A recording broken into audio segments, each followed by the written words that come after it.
श्री चंद्रशेखर। धन्यवाद सभापति जी, आपका और स्पीकर साहब का जिन्होंने अलाउ कर दिया हमें अपनी बात रखने के लिए। जल्दी बोलें। सभापति जी, मैं आज की अपनी बात की शुरुआत किसान आंदोलन में शहीद हुए सभी किसानों को नमन करते हुए और अपनी जो स्पीच है उनको समर्पित करते हुए रखूंगा। सभापति जी, जब हम इस सदन में एसी में बैठ के बजट के आंकड़ों पर चर्चा कर रहे हैं तो हमें याद रखना चाहिए जिसके लिए चर्चा कर रहे हैं वो किसान पसीना बहा रहा है, उसका वो संघर्ष कर रहा है, उसका परिवार संघर्ष कर रहा है।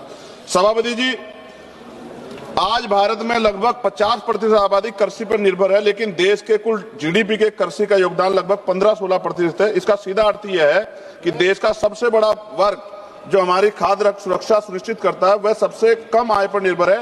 ये केवल एक आर्थिक असंतुलन नहीं बल्कि सामाजिक न्याय का भी बड़ा प्रश्न है। तो मैं, क्योंकि समय का मैं गंभीरता से विषय पे बात रखनी है, मैं मंत्री जी से पूछना चाहता हूं कि जो कृषि का बजट है इस बार लगभग 1.5 लाख करोड़, पहली नजर में तो बड़ा दिख रहा है, लेकिन जो जमीनी जरूरतें अगर उनको देखते हैं तो ये तो बहुत कम दिखाई देता है। महंगाई लगातार बढ़ रही है।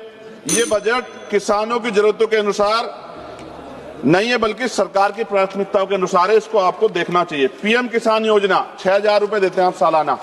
अगर इसको सही देखे तो 500 रुपए महीना, 500 रुपए में घर नहीं चलता है। मेरी मांग है कि इसको बढ़ा के 1 लाख रुपए किया जाए। एमएसपी की गारंटी किसानों को उनकी सभी फसलों पे मिलनी चाहिए।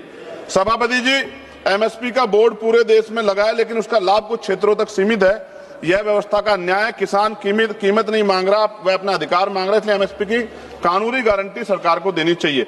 मंत्री जब उत्तर देंगे तो बताएं देश के कितने प्रतिशत किसानों को उनकी फसल का घोषित एमएसपी वास्तव में मिल रहा है, और विशेष रूप से नगीना के किसानों के लिए भी बताएं। मैं 3 मिनट में खत्म करूंगा, 3 मिनट प्लस नहीं जाऊंगा।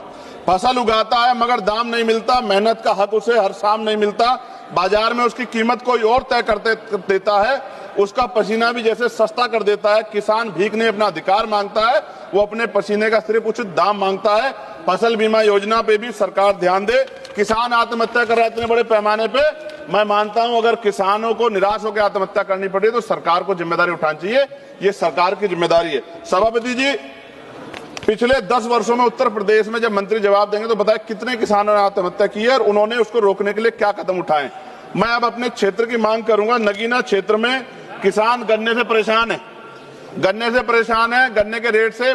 मेरी मांग है डबल इंजन की सरकार है यूपी में, यहाँ 500 रुपए किसानों गन्ने का मूल्य करना चाहिए। दूसरा, 14 दिन के अंदर उसको पैसा मिल जाए।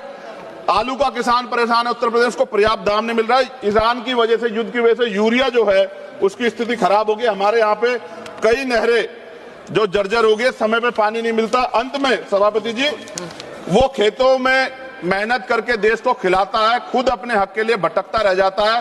वो वोट के समय सबसे पहले याद आता है लेकिन बजट में उसको हिस्सा क्यों कम मिलता है। महोदय, एक ऐसी व्यवस्था जहां अन्नदाता सब ज्यादा परेशान है। मैं मंत्री से मांग कर रहा हूं किसानों की पीड़ा को हरे और किसानों को उनका उचित लाभ दे। धन्यवाद। जय भीम, जय भारत।